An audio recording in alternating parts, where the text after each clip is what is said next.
เบาได้ยังมันสบายดีเนาะวันนี้ข้อท่านเนาะอายเมนท่านมาเชื่อมต่อเรื่องบ่แม่นแล้วเชื่อมต่อปีซ่องแล้วนี่นะปีหน้ากันทีจบเดือนทันตำแหน่งทันโกเราผ่านการเหียนท่านมาไล่มือนี้ฮู้สึกได้เถื่อนอยู่กล่องหอยก็พ่อบ่กล่องหอยมีสิว่าสบายกว่าอยู่นี่ง่ายนิดนึง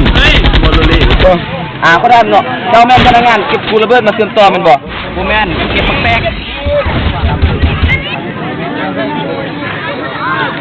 เราฮู้สึกได้ที่ว่าได้เหียนการทหารในมื้อนี้เขาให้ก็คือว่าอากาศร้อนเขาดีก็คือว่าบุ้ยคนตดเอาเด็ดขนาดแหละเอาเหียนอยู่ภาคได้สักค่าได้เนาะเอาไปดีไปเหียนสาขาอิเล็กทรอนิกส์ภาคไฟฟ้าจะเอามื้อนี้ฮู้สึกจังได้เป็นได้เนาะอันเหียนการทหารมื้อนี้รู้สึกว่าเมื่อยไล่แดดร้อนตับเกือบแตกได้ยินข่าวว่าถ้าเป็นซุนฮอตของเฮานี่ได้จักได้ยินว่าฮอตได้ 4,000 ไลค์หรือบ่4,000 วิวเนาะมัน 4,000 ไลค์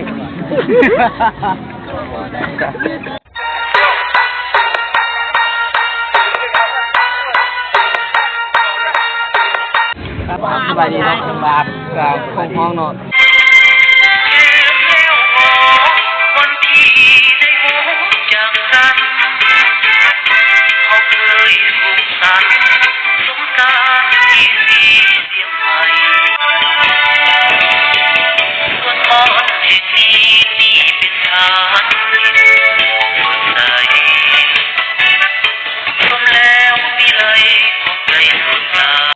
ของห้องเนาะเป็นอะไรคลิปของเราดังทำได้เราเลยคลิปของเราทำดังกะคือเบิ่งยอดไลค์กะถือว่าได้ดีสมควรเนาะ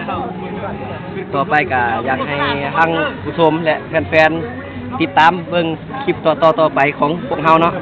อย่างไรกะช่วยเป็นกำลังใจกดไลค์กดแชร์ให้ได้เด้อพวกดนตรีเนาะ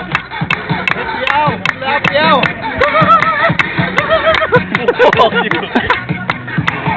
ก็รู้ว่ามันตอดอยู่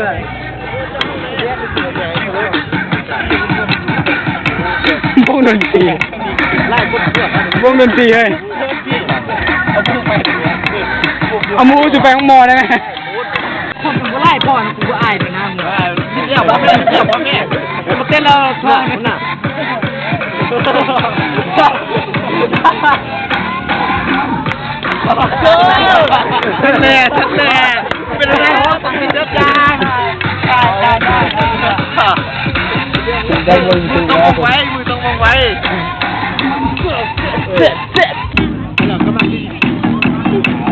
พวกดนตรี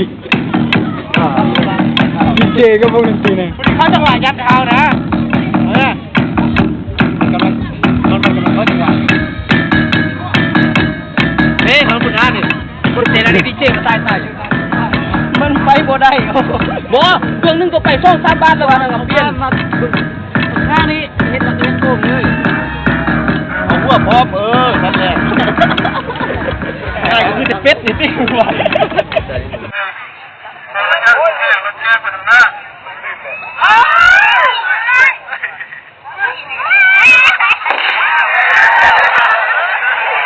ขอบใจเนาะที่ติดตามครับชมคลิปของเราจนจบต่อไปนี้ก็ขอฝากกดไลค์กดแชร์